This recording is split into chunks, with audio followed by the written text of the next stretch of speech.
burung Raja Wali ya. Bahkan dijadikan nyanyian.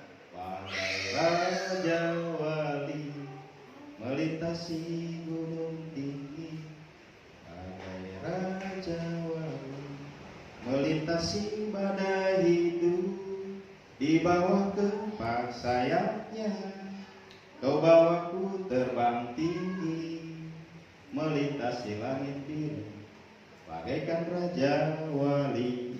Nah, sampai ada pujian, berarti ada istimewa dari Raja Wali. Berarti ada keistimewaan dari burung Raja Wali. Nah, apa istimewa?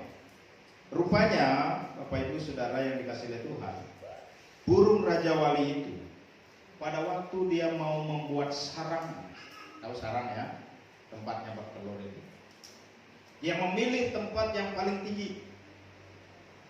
Dia memilih tempat yang kalau gunung paling puncak, kalau pohon dia paling ujung.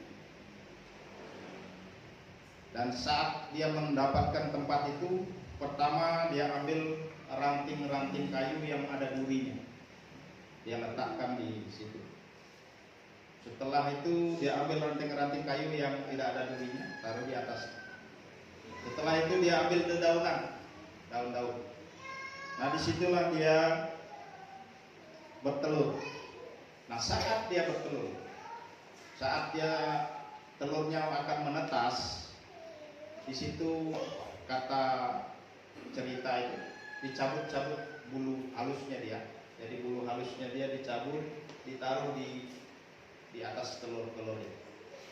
Dan saatnya telur itu menetas, makanya dia merasa nyaman di atas bulu-bulu yang empuk itu. Nah, itu istimewanya burung Raja Wali saat membuat sarang, saat memelihara anaknya. Nah, anaknya netas, begitu netas dia juga menjaganya sedemikian rupa. Kita juga tahu burung ini induknya akan pergi cari ikan untuk memberi makan. Tidak boleh kelaparan itu. Anak burung itu, Raja Wali. Begitu terus sampai anaknya bertumbuh menjadi besar, bulu-bulunya mulai tumbuh. Saudara, perubahan sikap hidupnya mulai terjadi. Saat anaknya bulunya mulai tumbuh, mulai bisa berjalan, mulai induknya membuang semua itu yang lembut-lembut itu. Bulu-bulu yang lembut dibuang, dedaunan itu dibuang, ranting-ranting yang tidak ada durinya dibuang, tinggal ranting yang berduri. Wah, anaknya kan mulai tidak nyaman tinggal di situ.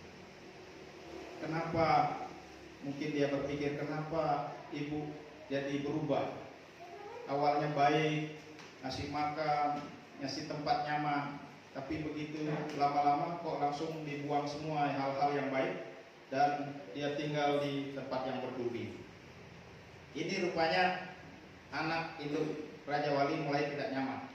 Dan bukan hanya itu, setelah tidak nyaman gitu, induknya mendorong-dorong dia supaya keluar dari sarangnya, bahkan sampai jatuh dari ketinggian. Jatuh tapi diawasi, jatuh dibawa lagi, ditaruh lagi di sarang yang berduri. Sampai satu ketika anak ini dijatuhkan dan dia mengepakkan sayap. Disitulah anak burung Raja Wali ini mulai bisa terbang. Saat dijatuh. Dan karena kondisi seperti itulah, anak burung ini lama-lama menjadi kuat, menjadi gagah, dan mulai bisa menyaingi induknya, bisa terbang. Saudara, pelajaran apa yang bisa kita lihat dari sini? Tuhan bukan tidak sayang kepada kita. Kadang-kadang Tuhan izinkan kita menikmati keadaan yang baik. Kadang-kadang Tuhan izinkan kita menikmati suasana yang nyaman. Tidak ada masalah. Sepertinya semua damai-damai saja. Tapi rupanya saudara, Tuhan tidak puas dengan keadaan kita yang begitu. Karena itu hanya bicara tentang sifatnya sementara. Tapi Tuhan mau supaya kita menjadi pribadi yang kuat, yang gagah, yang benar-benar berkualitas. Karena itu Tuhan izinkan ada masalah datang kepada kita. Mulai tidak akur di rumah tangga, perselisihan terjadi, gitu. Sebenarnya untuk apa? Belajar sabar, belajar rendah hati, gitu. Di situ. Belajar untuk memaafkan. Mulai ada kesulitan-kesulitan dan banyak masalah yang Tuhan izinkan. Di situ sebenarnya sedang membentuk kita menjadi pribadi yang bisa berjalan tegak. Semua sebenarnya Bapak Ibu Saudara, Tuhan mau kita menjadi pribadi-pribadi yang berkualitas. Amin. Tuhan mau kita kuat. Jangan cengeng. Jangan terlalu ada cengeng yang lain, tidak ada ya? Cengeng lah paling, melankolis ya. Jangan terlalu melo ya. Ada sedikit nangis, sedikit mengeluh, sedikit menyalahkan Tuhan. Anulah, seperti anak burung itu awalnya gitu.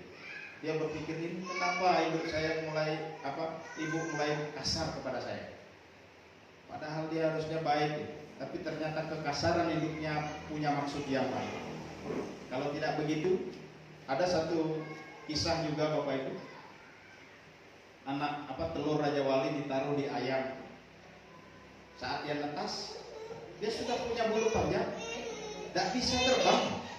Dia ngikutin ayam. Ya, kita ini sebenarnya anak-anak Tuhan yang punya kualitas luar biasa. Jangan ikuti gaya-gaya dunia.